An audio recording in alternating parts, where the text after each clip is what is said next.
You're listening to the Nerd to Know Media Network. Join us at nerdtoknowmedia.com.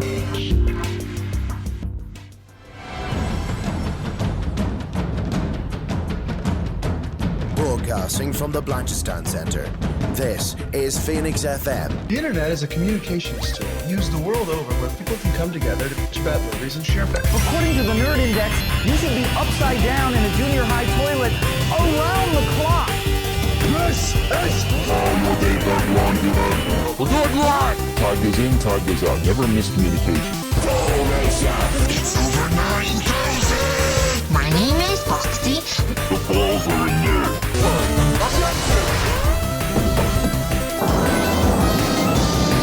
Do a barrel roll! Don't save me, bro! It's a trap! I'm a firing believer! Time to Hey, Charlie, wake up! Oh, God, oh, man! Oh, my God!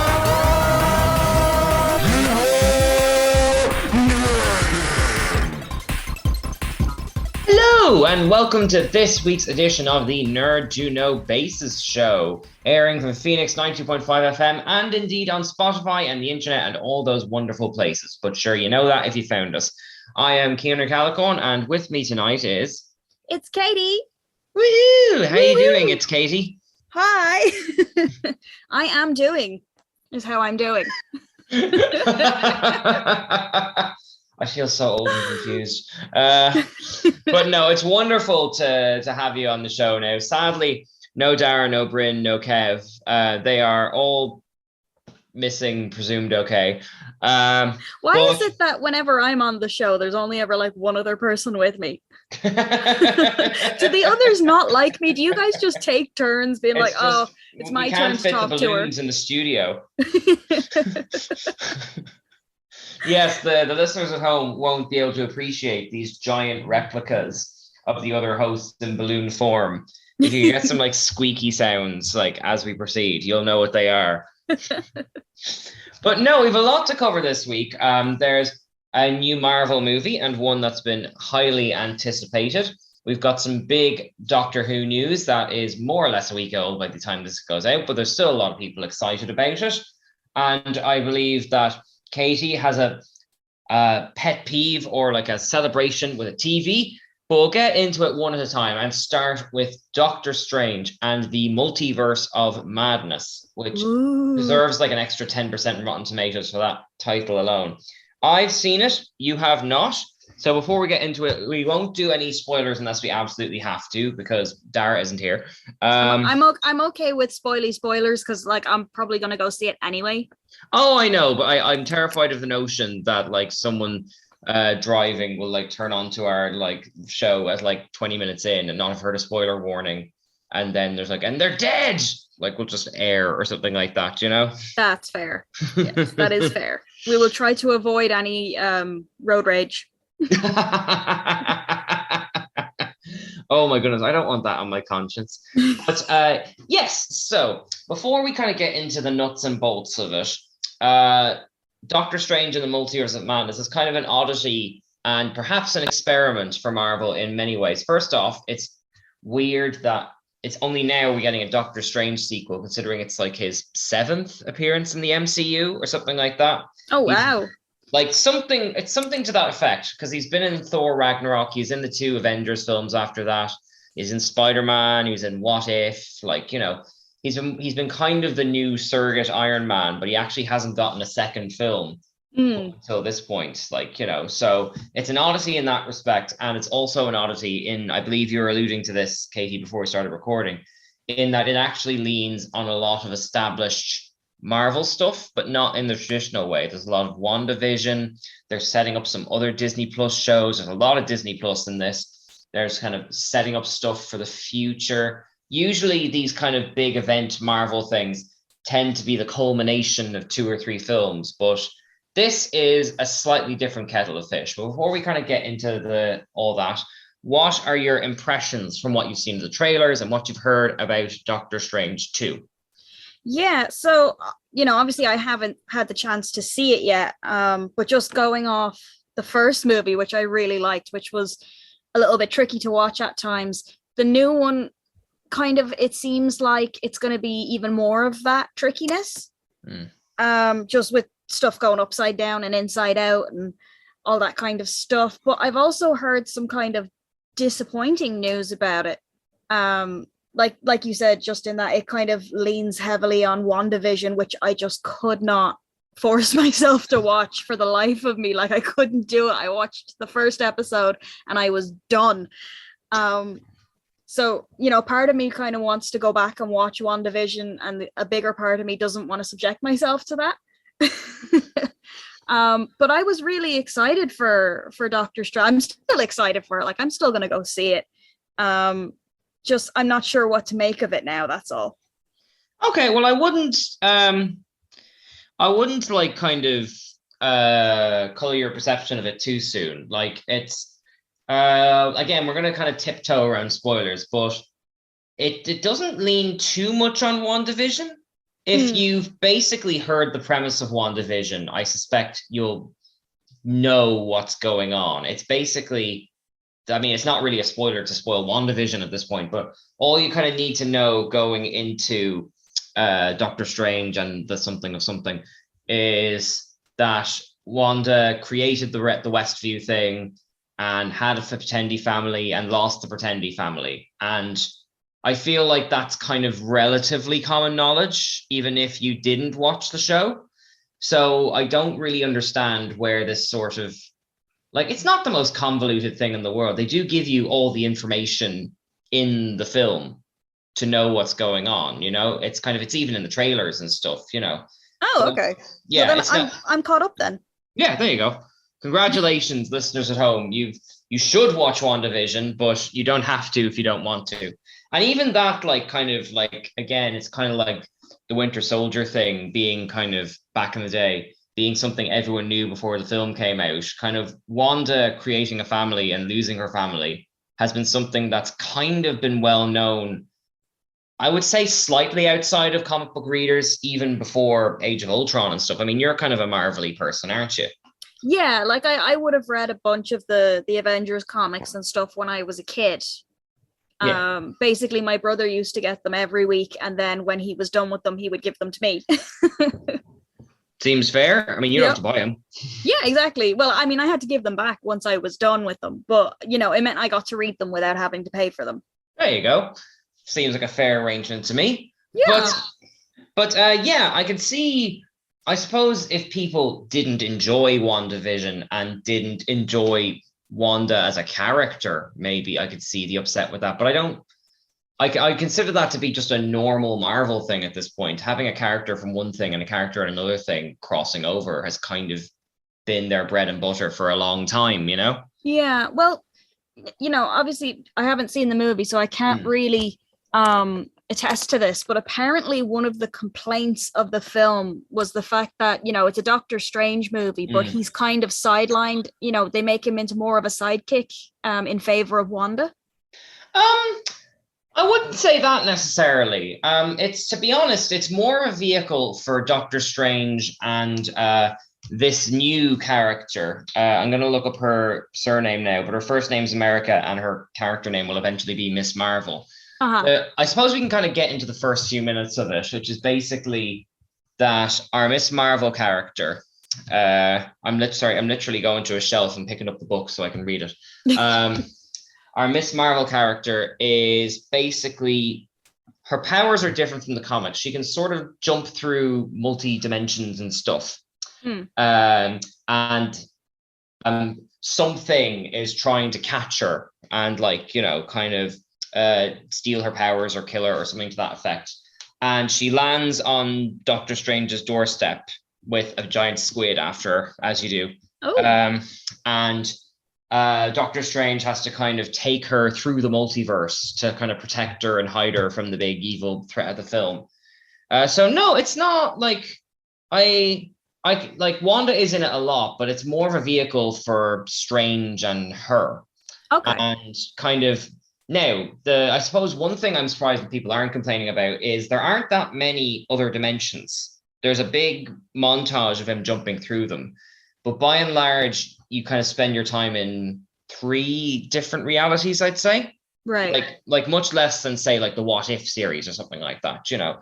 But it's just kind of about the two of them on the run from the big evil thing, and that's where all of the people from the trailer, who had like all those surprise cameos and stuff that people know and some that they don't. So like that's kind of where it comes in. So as a vehicle for Doctor Strange, it's more about kind of, I don't want to get too deep with it for people who haven't seen it, but like the first scene of the film is him at Dr. Christine Palmer's wedding. Like she's getting married to someone else, and someone at the wedding basically going, was there any other way for you to like stop Thanos without making us all disappear for 5 years? I lost a lot in those 5 years, all that kind of stuff. And in a film where you're encountering lots of other evil Doctor Stranges, like there is character heft to it. You just kind of have to start digging a little bit, you know? Mm-hmm. So like, no, I don't think it's fair to say it's like not a Doctor Strange film, because that was actually a concern I had last week when we were talking about Moon Knight. I was worried that it would be sort of a big Marvel-y event trailer thing in the guise of a Doctor Strange film. And it's not that. It's not at all. It's a fun film, and like it's got so much Sam Raimi stuff. Have you seen The Evil Dead and all those kind of things? Oh, yes. Oh, yes. Oh, it's like you talked about memes before. It's like this is Evil Dead 4 or Army of Darkness 2 in disguise. I have seen that. Yeah, I've seen those memes. Yeah, it's like, now, it's still a Marvel 12s movie, but I would say they've pushed, as far as the stuff Sam Raimi gets away with, they pushed it right up to the line as far as what they can get away with. Like, you know, and he like, gets away there's no with gore, but like he gets away with a lot. Like, yeah, but like it's I'll put it this way, it's more intense than the stuff you see in that scene in Spider-Man 2 where the tentacles are like going around and all that kind of stuff. Like heads get imploded, like, you know, limbs fly off. There's like all those like kind of crazy camera angles, like, you know, from like the Evil Dead. Like it's kind of like there's like monsters who are like limping after. There's like people who are dead talking, and it's all done prosthetically. Like it's not a complete horror. It's still an action film, but now and again it'll just like jump out at you that Sam Raimi's doing it, and not Spider-Man Sam Raimi, Evil Dead Sam Raimi. yeah. And it kind of catches you off guard, you know? Well, I mean, as far as I'm aware, when they first announced that they were working on Doctor Strange 2, they did say it was going to be more of a horror genre than anything else. I wouldn't say I suppose it's as close to a horror as you can get and still be a family-friendly film. Moon Knight was kind of had the same thing, where it kind of flirted with horror ideas. Yeah. Kind of reined it in when it kind of went up to the line, you know? Yeah. But yeah, there's a lot to enjoy in this film. Most of the things I didn't like were kind of nitpicks, and unfortunately they're kind of spoilery nitpicks. But yeah, it's kind of a dizzying film, but there's like lots of fun little sequences to it. Like, without kind of getting into the nuts and bolts of the plot, there's like a fight using music notes. There's like people flying using ghosts and all this kind of crazy stuff. There's a big kind of cast of characters. Like, I regret not seeing it in the IMAX 3D because it would have been fun for that. It's not quite as kind of visually crazy as the first one, but like there's enough cool kind of set pieces and conceits that it kind of all hangs together. It's, again, Army of Darkness. It's a string of mad, crazy sequences that kind of, I hope no one's breaking in there, that kind of hangs on a very loose premise, but you don't mind because you're kind of having fun. And I imagine if people have reservations about it, it's more about decisions around the characters, which are controversial, but I'll back a controversial decision if it's an interesting one, you know? Yeah, that's fair. But yeah, and like there are kind of, to put on my kind of nerdy hat, there are kind of remnants of the original Doctor Strange 2, because this was originally supposed to be done by Scott Derrickson, who directed Doctor Strange 1. for both Doctor Strange's 1 and 2, he wanted this villain Nightmare to be the villain. And first he got overwritten because it was too complicated. Fair enough. And then for the second one, he got overwritten because they have this new story involving like all the characters and cameos and stuff. But there is a leftover idea, which is that the idea that if you dream, you are experiencing what someone else in a parallel universe is experiencing. And that's a big hook of the film's conceit. So like there's lots of really big ideas in this that are kind of dizzying. And I could see people coming away from this feeling a bit disoriented until the film settles a bit. Not because it's a big cerebral thing, but just because there's so much in it. I'd say this one would be kind of stronger on a second viewing, you know? Yeah, I'd say on a second or third viewing, you'd probably catch and pick up a lot of stuff that you missed the first time around. Yeah, exactly. I mean, like, I suppose the biggest takeaway, and we kind of alluded to this before we kind of started talking about the film, was this is the first film where Disney Plus stuff isn't in its own little pocket bubble. It's kind of putting its stake in the films. Via Wanda, there's a little what if nod, because I think when he's flying through the universes, they turn into the animated style of what if. Like, they are setting up Miss Marvel for her own TV show coming out later in the year. Like, how do you feel about the what if stuff blending into the movie stuff? I still haven't actually seen What If. Oh, I know, but in principle, like, you know. Well, I mean, I don't know. Like, it seems like with this new Doctor Strange and the amount of cameos and stuff that they have going on, that they are kind of trying to, launch another, not quite MCU, but maybe Disney Plus MCU. To just, because like you said, they're setting up Miss Marvel, and then they have nods to WandaVision, What If, and then some of the other cameos that I've heard of that I won't get into for spoilers. It does just seem like they're kind of trying to not just do new shows, but maybe even rehash some of the older ones. Yeah, that's true. I mean, I would be quite happy with if it came to it, all of the Netflix characters just being brought into this universe with their existing continuity, but they just don't get into it, like in the way that they quickly had Matt Murdock in No Way Home. It's a shame we can't talk about the kind of spoilers, because there are cameos from places you wouldn't expect, like weird corners of the MCU and not MCU that people wouldn't necessarily value. So I'm impressed that it kind of has taken everything holistically. Like, it's not just cherry picking the most popular things. It's treating everything as being equally valid. And we may get into that next week when the film's been out for a little while and kind of people look like the surprises can't be hidden anymore. But yeah, I'd love to see, like, kind of, for example, more of, like, say they're getting the Young Avengers together, get Jessica Jones in on that. Like, I mean, maybe retry, they never did Heroes for Hire or like the Daughters of the Dragon. They could get a rebooted show. Hell, I mean, if we've got Moon Knight, sure, have Iron Fist, love him or hate him, turn up for one episode and need to be rescued or something. Just little things. Let's just kind of get them all mixing and matching a little bit more. Yeah, and I mean, that was one of the things that I loved about No Way Home, was the fact that they pulled in characters from the other two Spider-Man franchises. So if Doctor Strange is anything like that, like, count me in, because I absolutely loved it. Yeah, it's what I would say is that, like, kind of the way those characters are brought in and integrated, it is in the same way, not just in movie logic, but in kind of the way it's presented. It is similar to No Way Home and treated with that reverence. But I would say is that those cameos and things, they aren't the culminating thing in the film. It's more of sort of a fun little divergence in the middle. Now, that's not to say it's not a cameo in the sense they show for 2 seconds and they're gone.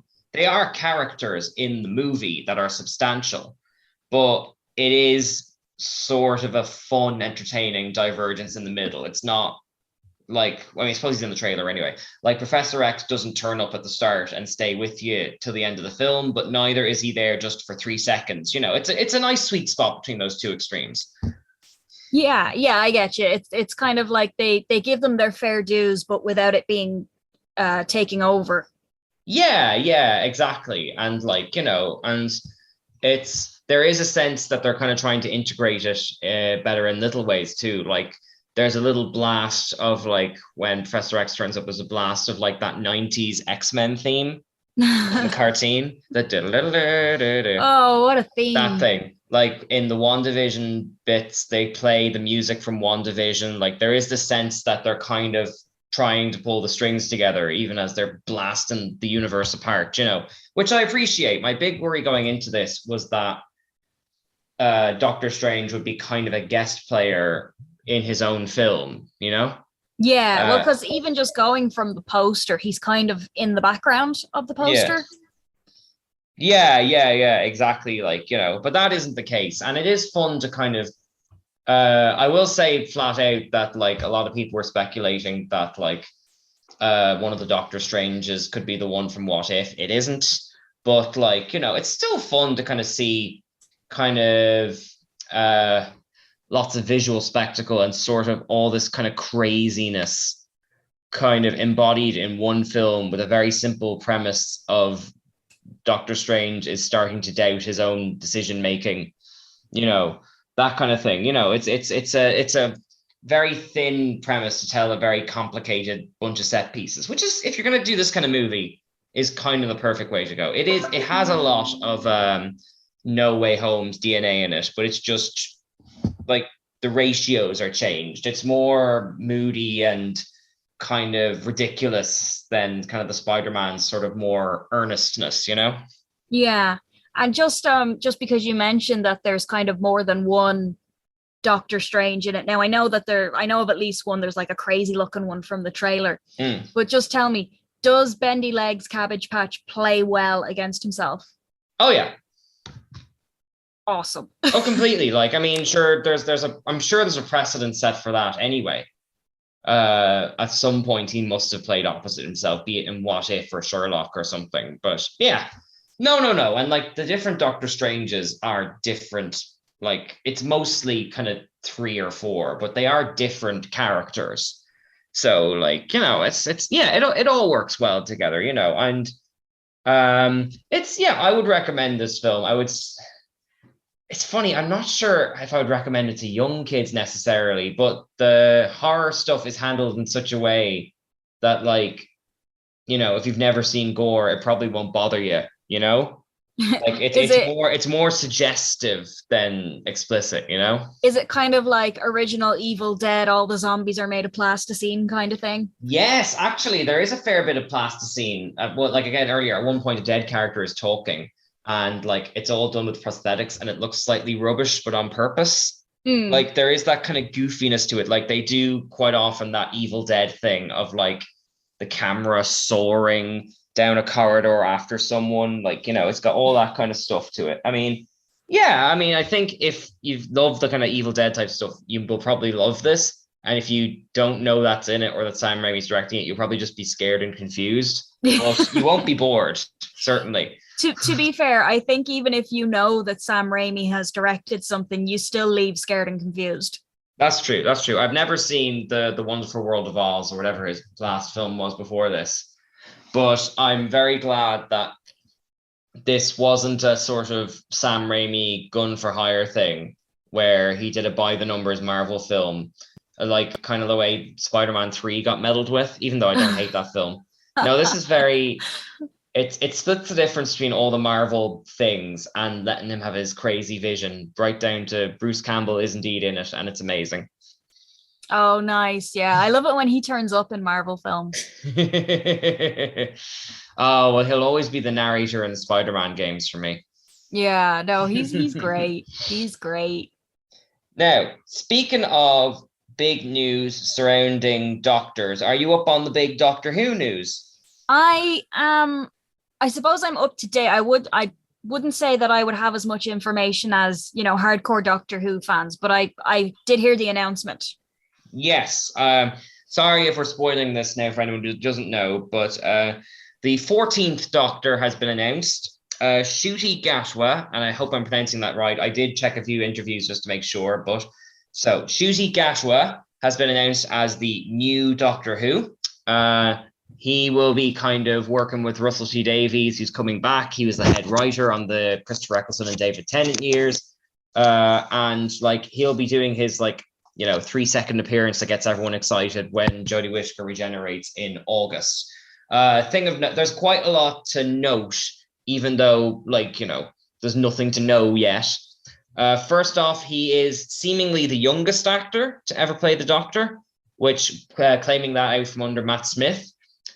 He is also the first Black actor to play the Doctor, apart from at least in a recurring capacity. It's just, and I don't mean this as a diss against him or anything, but relative to the other modern actors, he has kind of the shortest body of work because of his age. When Matt Smith and David Tennant became the Doctor, there was 7 or 8 shows where they had kind of substantial acting work done that you could kind of go and watch on YouTube and kind of piece together. Largely, Ncuti Gatwa's kind of main thing is being in the Netflix comedy Sex Education. So it's very strange. This has been first off, it's the longest distance between announcing a Doctor was leaving and announcing the next Doctor ever. I think it was summer of last year that they said that Jodie Whittaker was leaving, and we're now in the middle of May. So almost a year of speculation. And now it's relatively unknown actor, but everyone's very excited about it. And only this kind of one piece of not one piece of television, lots of acting work, but one major piece that everyone's aware of for people to kind of dig through and kind of speculate and all that kind of stuff. I know you're not the biggest into the Doctor Who, but do you have any thoughts on kind of where this is going? Yeah, I kind of think that it's good that they've gone with more of a not as well-known name, and even someone who wouldn't have as much work behind them, purely just because, first of all, he's not going to have as many bad habits as someone who's been kind of working in the industry for years. But as well as that, it's a good chance for him to grow as an actor and find his feet and that kind of thing. So I think and you know what, to be fair, we're kind of overdue for a bit of diversity in Doctor Who. Yeah. I would say we're well overdue for diversity, but yeah, I'm definitely interested to see what he can do. Yeah, exactly. And it's a strange thing because now obviously the character of the Doctor, literally you could have any pick of any actor more or less. Obviously there are some actors who won't want to do it because it's 9 months of the year sitting in a quarry in Wales, and that's perfectly fine. But still, kind of Russell T Davies, literally the last thing he did was the show It's a Sin, which I've raved about on this podcast before, which is had a hugely talented cast of young actors in their mid to late 20s, and everyone kind of loves him and all that kind of stuff. So the fact that he has all that power and chose a relatively unknown actor, it sends a big signal, if you know what I mean, that there is something special to this. Yeah, well, that's it as well. When they choose someone that wouldn't have as much experience or as many credits behind them, it's kind of because they're the best person for the job currently. Yeah. So obviously he did something, in his audition or however they chose him that wowed them, that they said, yeah, this is the person we want to play the Doctor next. Yeah, exactly. And apparently he was the last person to be seen. So it was kind of a last minute thing. Now I'm just going by interviews I've seen, because again, when a Doctor's announced, there's so little to know on purpose that you just have to extrapolate meaning from every comma of every interview, But I do agree with the sort of the diversity thing. Doctor Who's a weird one. It's got its roots in a huge amount of diversity. One of the first female producers kind of was running the show, and the first episode was directed by a man of Indian descent, and there's kind of and he was gay as well, and there's all this kind of, even in the kind of DNA of Doctor Who, there's a lot of kind of diverse modern ideas, but usually that's kind of embodied through the companion characters, especially in Jodie Whittaker's era, which was very I love it, and I'm trying to think of the kindest word to say it, but it's very kind of wearing its heart on its sleeve as far as liberal stuff goes. Like Rosa Parks turns up in the third episode, you know, it's not subtle about that kind of stuff. Yeah. But yeah, it is about time that, like, you know, a non-white actor played the role, and like that they just kind of sort of delivered on the ethos they espoused a little bit more. Now that said, like, you know, once Whittaker was in the role, the fact that she was a woman was relatively incidental to her character. And if they want to play it that way, that's totally fine.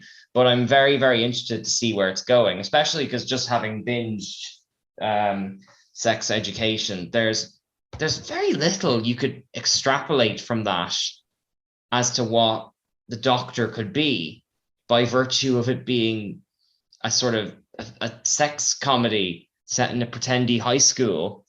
You know, there's like I mean, I know David Tennant was Casanova before he was but like at least then you could sort of get the swagger off him and kind of extrapolate a few things. Like, have you seen this, like the Sex Education? I mean, I haven't. No, I haven't. I've heard good things though. It is so funny. I don't even like those kind of comedies, and it's so funny. And like it's just it's very strange, and I can tell that everyone's very excited, but also that like no one quite knows what to make of it. But like, even though the casting of a good actor isn't necessarily intended to sort of send a message, it sort of does so whether it wants to or not. Like, you love the Christopher Eccleston stuff, don't you? Oh yeah, Eccleston is for me, that's peak Doctor. For many of us, yeah, me too. Like, you know, and like the casting of Eccleston, because I was rereading his biography recently, was like, it sent a message that, like, you know, Doctor Who isn't being brought back to just sort of keep people interested until Strictly Don't Come Dancing comes on. Like, you know, it's actually, we've got a big, serious, award-winning actor in this. Like, this is proper drama, you know. And the casting of, like, you know, Peter Capaldi sent a message in another way, because, like, you know, he's an established actor, big Doctor Who nerd. That's what his era was. Casting of Jodie Whittaker, same thing. So, I mean, what can you extrapolate from the casting of this actor now at this point in the show's history? Like, is there anything to kind of read into it, you know? I don't think so. And I think that's what they were going for. I think what they want to do is they kind of want to play a blinder. Right. They want people to not know what to expect. Because like you said, you know, a lot of the other Doctors were established actors. People kind of know their skill levels, what they can do, what they've done in the past. And so there was a level of expectation. Whereas with this, you don't know what to expect. So, you know, are you going to get your hopes up, or are you going to, you know, go into it open-minded and be pleasantly surprised? Like, I think it's kind of clever. Like, they're keeping the fans on their toes. Yeah, exactly. Like, you know, and like, because I mean, I'm ashamed to say, like, I think a lot of Doctor Who fans do this thing where, like, when a new actor is announced, they'll go back and they'll watch the most popular thing they were in and try and sort of interpret what the Doctor will be, even though that isn't realistic, because actors are actors, you know? Yeah, and the Doctor is a completely separate character. Yeah, exactly. Like, I mean, you could watch Broadchurch or like Attack the Block or Black Mirror and see Jodie Whittaker in all of them, and you'd be no the wiser about what her Doctor was going to be. Yeah. Maybe a little bit with, do you ever see Peter Capaldi in the thick of it? Yes. But even then, only because his Doctor was a bit grumpy. He wasn't like using terms like omnishambles, you know, just angry Scott in a very broad sense, you know. Yeah. But yeah, I'm very excited for this, and I'm glad that other people are excited for it. I feel bad for this era of Doctor Who, which, you know, I have genuinely enjoyed, you know. Yeah. That kind of this new way. It's always bittersweet when everyone gets excited for the new thing when the old thing isn't done yet. It's part of Doctor Who's history, but it's especially bittersweet with this one because a lot of people have not enjoyed this one and they just want it gone. And yeah. I feel so bad that that's being kind of left at the feet of certain people like, you know, and like Russell T Davies is coming back, and that sends a signal. Like, it's a bit like, you know, bringing back the old cast of Star Wars to fix it up, that kind of thing. It sends that vibe. If Yeah, you I get what I mean. just that's actually what I was going to say. Is I just hope that the fans don't kind of go into it the way they did when Jodie Whittaker was announced, because there was a lot of backlash and complaints, and you know, just people being really nasty about it. And I genuinely hope that doesn't happen this time around, because I think that, you know, the fact that he was chosen for, obviously he's the best person for the job currently, and I hope that people give him a chance. Yeah, completely. Like, you know, and it's I tend to avoid chat rooms and kind of Facebook groups and that kind of stuff, because, like, I mean, now having said that, the Doctor Who fandom, not to play favorites, but it does seem relatively more wholesome than the likes of a Star Wars kind of fandom, where there's a lot of toxicity there. Oh, the Star Wars fans are awful. It's great. Not anyone who's listening, not you listening, but no, but everybody, collectively. everyone. I mean, even if we had Dara right now, we could get him going on a rant. Yeah. Like, I think Doctor Who's kind of built to withstand that, because it's kind of designed to change every couple of years. Yeah. It's even bringing back Russell T Davies is the biggest, strangest move of retroactiveness ever. Like, in terms of that, usually it's always new, it's always this, but even then he's coming back to it after like 20 years. So like the way he writes now is different from the way he wrote then. I think with Doctor Who as well, like as opposed to Star Wars, like Star Wars takes itself very seriously, whereas Doctor Who kind of has an element of silliness. You know, it's whimsical, and it's sometimes magical, and it's like it doesn't take itself too seriously. Oh yeah, completely. Like, you know, like I'm big on the audio plays they produce, and I listened to one just before hopping on this, and it's Christopher Eccleston back as the Doctor, stuck fighting a ghost in a haunted train station. You know, even played dramatically. That is inherently goofy. The one before that, he was up against a haunted lighthouse. You know, like, it's just like, there is, even when it kind of goes dramatic, it's got that kind of campy feel to it, you know? Yeah, and it's part of the charm is the campiness, and then also the fact that, like, you know, the special effects are kind of goofy and the sound effects are zany, and like, you know, if they wanted to put more of a budget into that kind of stuff, they definitely could. Like, they have the backing. It's part of the charm that it's kind of goofy and, you know, in places. Yeah, exactly. Like, will you tune in when the new Doctor turns up? Yeah, I'm gonna check it out. Like, I'm not big on Doctor Who. Like I said, I did enjoy Eccleston, and there were a few moments with Tennant. You got off the bus properly early then. I did, yeah, and it wasn't necessarily that I wasn't enjoying it. I just kind of, it was a lot to keep up with, you know.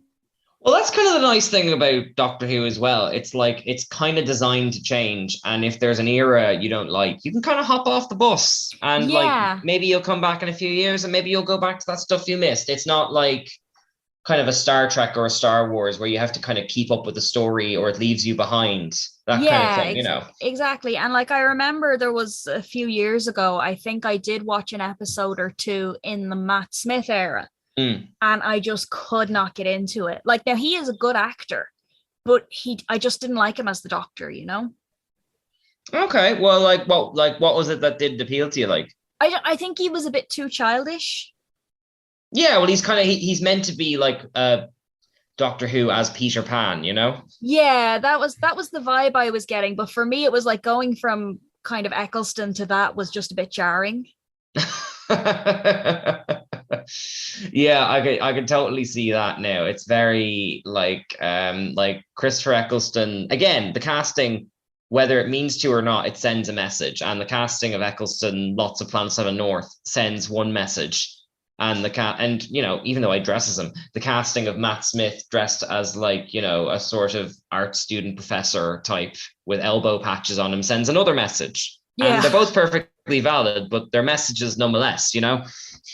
Yeah, exactly. And like, yeah, obviously everyone has their favorite Doctor. You know, you see people at Comic-Con dressing up as their favorite Doctor, and you know, there's the guy with the long scarf and the curly hair, and you know, like, just people prefer different things, and I think that's one of the nice things about the Doctor. Like you said, if there's an era that you don't like, you can just kind of jump around and find one that you do. Yeah, exactly. I mean, Lord knows there's enough of it. Yeah, Like, yeah. There's a lot of it. What did you say? Relatively accessible as well. Yeah. What is it? We're on the 14th Doctor that's been announced. Not including the 2 spin-off ones by John Hurt and Joe Martin. Not including the non-canon ones like Peter Cushing and Richard E. Grant. Not including all the other ones that exist, but also don't. Like, you know, it's been around a long time. There have been more Doctors than there have been actors who played captains on Star Trek, you know. So like 20 odd Doctors. Something like that. If you include like the likes of Rowan Atkinson, who played him for a comedy sketch, that kind of stuff, you know. Wow. Yeah. Okay. So there you go. Like, if you do a bit of shopping around, you're bound to find at least one that you enjoy. Yeah. Exactly. So thank you very much for kind of, I mean, again, I feel bad, Katie, because we're talking about things you have no particular connection to. Would you rather talk about the Eurovision or your brand new television? I actually don't mind. No, I was being kind of a tech nerd there. I think it was last week. Time is immaterial at this point. No, so basically in a nutshell, I won't spend too long on it.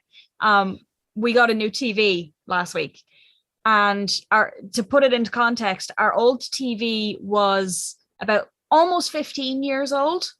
So It was, one of the old plasma screen TVs. It was very heavy. And it finally gave up. Apparently I broke it by plugging my switch into it. So it had a good life. But we went and got a new one, and TVs are smart now. So it basically does everything for you, Yeah,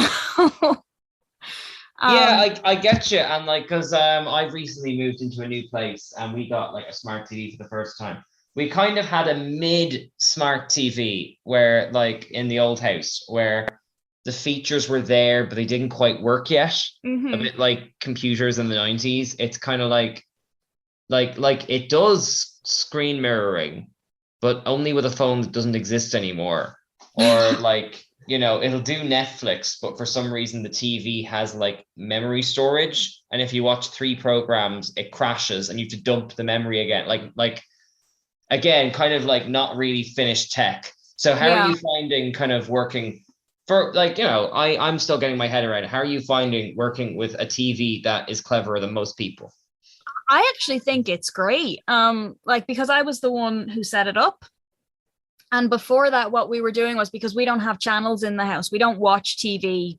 If we want to watch something, we watch Netflix or Disney or Amazon or something like that. But we don't we don't have channels. So what we were doing is we were Chromecasting. So we were basically using our phones and just casting whatever onto the TV. And that was fine for a while. But, I had to teach my dad how to do it because he's in his 70s. And he picked it up fairly quick. But then, the TV it didn't handle it very well. It was an old TV. And so now this new one, it has, like, on the remote control, it has Netflix built in, it has Disney built in, and Amazon, and a couple of other things that that we don't have. But it also has this function of like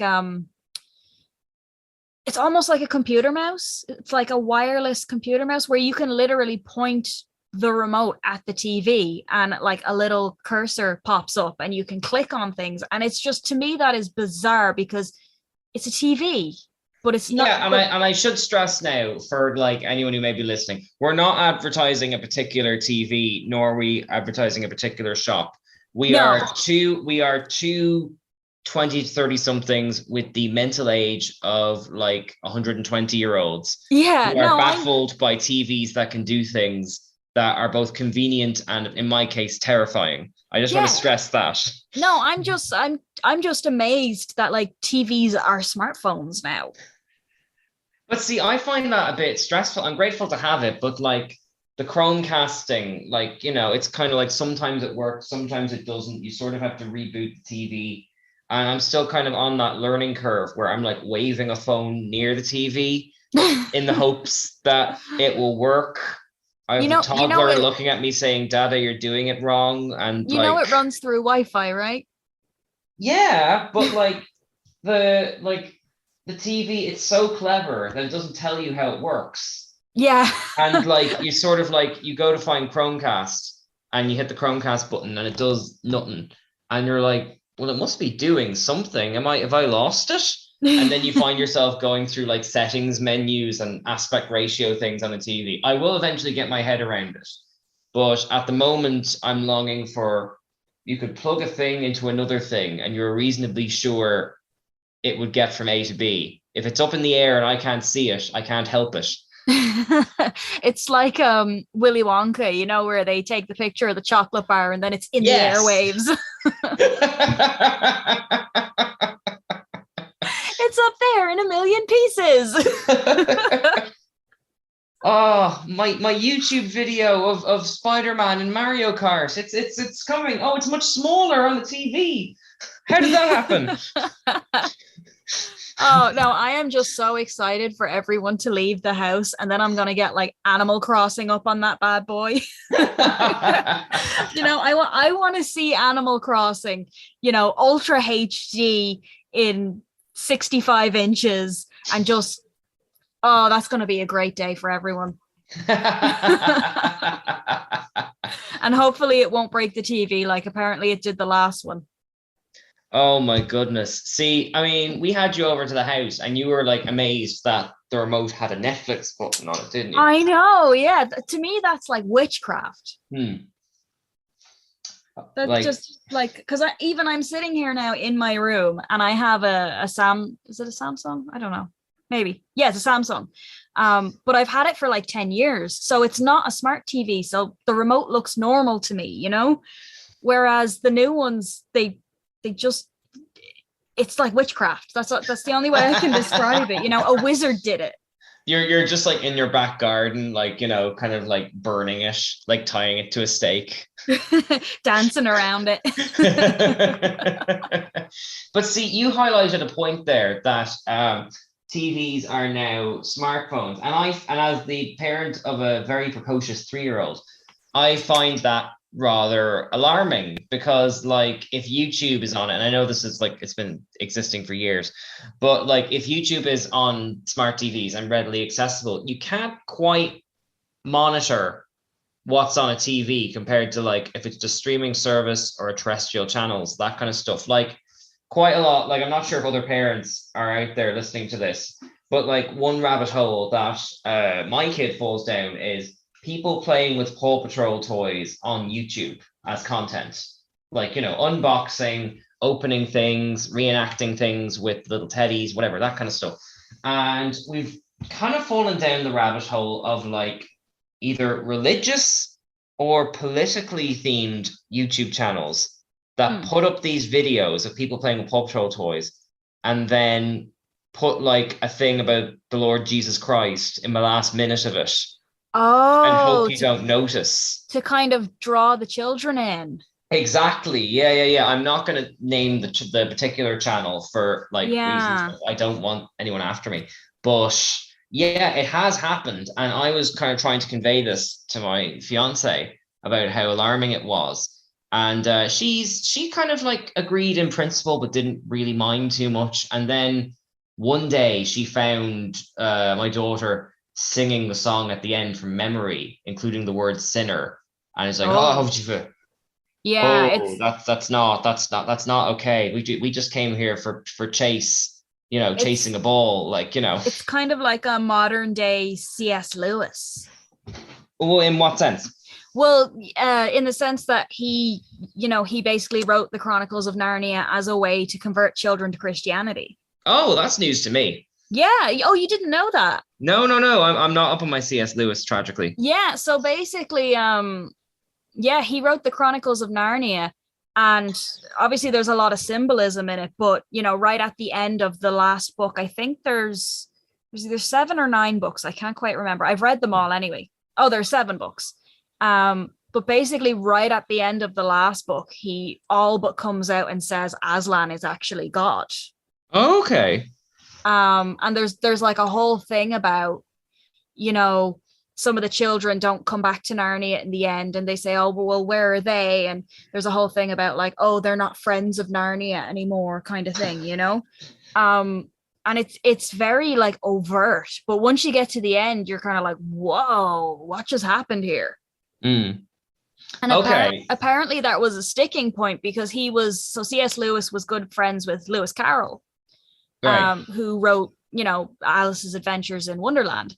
And apparently that was a sticking point between the two of them, was that Lewis Carroll didn't think it was, you know, fair or good to kind of trick children into Christianity. But that's just kind of, that's the vibes I get from that, you know, where they say, oh yeah, it's a Paw Patrol video, and then in the end of it they're like singing hymns. Yeah, I mean, like that example is kind of a lot more cryptic and cerebral. But it is insidious. Like, you know, it's kind of like, because like we all have YouTube on our phones and stuff. What you see is the thumbnail of the video and the title of the video. You do not see the tiny channel name that is clicked on, especially not a toddler who will just not actively click it, but will kind of like let one roll into the other and into the other. And like, not to be shallow, but the whole reason she's watching it is to give the parents a break. So the parents aren't watching it with them. Yeah. Just sorry, I didn't mean to turn this episode into like a public service announcement, but since you brought up smart TVs, like, it has been something that's been on my mind quite a lot recently. Yeah, and just for anyone listening out there, we are in no way prejudiced against, you know, any religious affiliation at all. Yeah, completely, or political or whatever. What we take issue with is children particularly being led into content that they did not seek out, under and false maybe pretenses, sending messages that they aren't capable of understanding. Yeah, under the guise of something else. Yeah, just be upfront. Like, if you want to convert people to your religion, just be upfront and honest about it. Yeah, if you can find the connection between Paw Patrol and your political religion, whatever, and like that's what the video is about, sure. I mean, I guess. I mean, like, I was talking to other parents as well, and that was a big thing with Momo a few years ago, where you'd have a harmless kids thing, and then like all these screams and horrible noises would come out, and it's kind of like the new Rick rolling, you know, like it's a big nightmare, kind of protecting children from the internet when it's becoming accessible from so many fronts now in our televisions, you know. Yeah, well, I mean, that's it. It's in your phone, it's in your TV, obviously it's in your computer, it's in your video game consoles. Yeah, exactly. You know, it's like it's kind of, it'd be difficult to turn any corner and not be, you know, able to access the internet somewhere. Exactly. Yeah. But yeah, it's but we'll get on to something more wholesome before the show wraps. We have missed, while recording this episode, we're recording on a Thursday night. We have unfortunately missed the Eurovision semi-final. According to Twitter, Ireland did not get in the tradition of us recently not getting in. But I'm very excited for the Eurovision, just based on some of the kind of little songs I've heard and screenshots I've heard. I am a diehard Eurovision fan. I love it to bits. It's like Christmas for me. Is Eurovision a thing for you? Not really, no. You know, like I said, we don't have channels in my house, but so it's kind of the only time I would ever really see the Eurovision is, you know, if someone that I know is kind of having a viewing party or whatever. So the last time I actually watched the Eurovision was, maybe it was last year. It could have been last year the one with what's her name? She was one of the hosts. She's a makeup artist. Nikki that something. Could be so many people in Europe. Yeah, it could be. Okay, yeah, I didn't narrow it down. No, that's last year the Italian kind of death metal singers one. Yes, and there was a whole thing because people thought that he was doing cocaine. Which the guy who the band who won, because he leaned in. Yeah, he leaned into the background of a shot into the table, so everyone thought that he had like snorted something. Yeah. Yes, that was the one that I saw. Yeah, and it was actually the final that I saw. Oh my goodness. Well, I mean, I'm very excited. I have tragically missed the semi-finals because I've just got caught off guard by it this year. But yeah, I'm really, really excited because like Eurovision, it's such a unique thing where it's easy to be cynical about it, but there's 25 acts to get through to the final. There's bound to be 3 that are either sound good enough or are bonkers enough that you'll just fall for them. I love that they let so many crazy acts through. I really enjoy that. Oh, it's the bread and butter. Like, I mean, like I can't think of another place in entertainment where every nation is encouraged to present their weirdest thing about themselves proudly and have us all kind of celebrate it. I mean, I know there's kind of nastiness to it, and like, as is inevitable with anything, but there is something incredibly wholesome to Eurovision, I feel. Yeah, it's like the one time that countries can kind of let their freak flags fly. Yes. Exactly. Like, it's like we need more stuff like that. It's like even streaming services can only be accessed in certain countries. We're getting increasingly divided. Let's let all the weirdos hang out together. And I hope that the UK doesn't get 0 again, because that felt very petty. Oh, that was hilarious last year. I'm sorry. I got so much enjoyment from it. Because it was like they were going out of their way to give the UK 0s. Yeah. Oh, no. I mean, fair play to your man, the singer. He was a good sport. I would have just left. And he stayed the night. And you know what? You can't take that away from him. Like, yeah. Well, I mean, if that was me as well, and I'm sitting there and, sang your heart out or whatever, you get absolutely no points from anyone. I'd just be like, well, I'm here, gonna get drunk. Yeah, I wonder what those Italian singers are up to. I don't know, actually, because, generally people win the Eurovision and then they kind of go back to their countries, and I'm guessing they do very well there. No, I mean, well, we're going to see them tomorrow. They're going to perform. It's a tradition that the previous winner opens the next one, and the host country is the previous winner. So we'll see them. Oh, cool. Okay, good. Like, kind of, I'm interested to see what the career of like Eurovision people are. Unfortunately, we can't get into that because we are just at time. Yeah. But not even time for plugs, unfortunately. But Katie, I want to thank you for a very strange, relaxed episode. I think the fact that none of the guys were here meant that there were no weird tangents into like video games from the 90s or something. This felt rather civil, we'll say. Civil and structured. Yes. Normal format resumes next week. Yes. Tune in for future craziness. Yes. All right. So I've been Cian. And I'm Katie. And I apologize to Dara while he edits this. And we will see you next week. Bye-bye. Bye. Join us at nerdtoknowmedia.com. Alright, so you're listening to the podcast, you're like, hey, I'm not in Ireland, how do I get in touch? Well, TuneIn has you covered. That's how you can check us out live when we're on the radio. You go to TuneIn and download the app, or you can check out the live streams on nerdtoknowmedia.com or Phoenix 92.5 FM. If you want to get in contact with us, it's very easy. Nerd to Know Media everywhere. Nerd to Know Media on Twitter, Nerd to Know Media Instagram, Nerd to Know Media on Twitch, Nerd to Know Media at gmail.com if you want to reach out via email. Hope to hear from you soon. Hey, Dara, what are you doing over there in Ireland? Like with the freaking leprechauns and everything. That's not cool. You should be over here with the cosplayers. At least then you could, like, I don't know, pretend like you got, I don't know, some kind of thing going on. Yeah, you give me a Brooklyn Rage. Yeah, with ya. Dara. Yeah, Dara. Why ain't you over here with Joey? Anyway, we missed you, dude. So, this is Uncle Rebo saying, I love it. All I do is just believe it. Thank you for listening to a Nerd to Know Media production.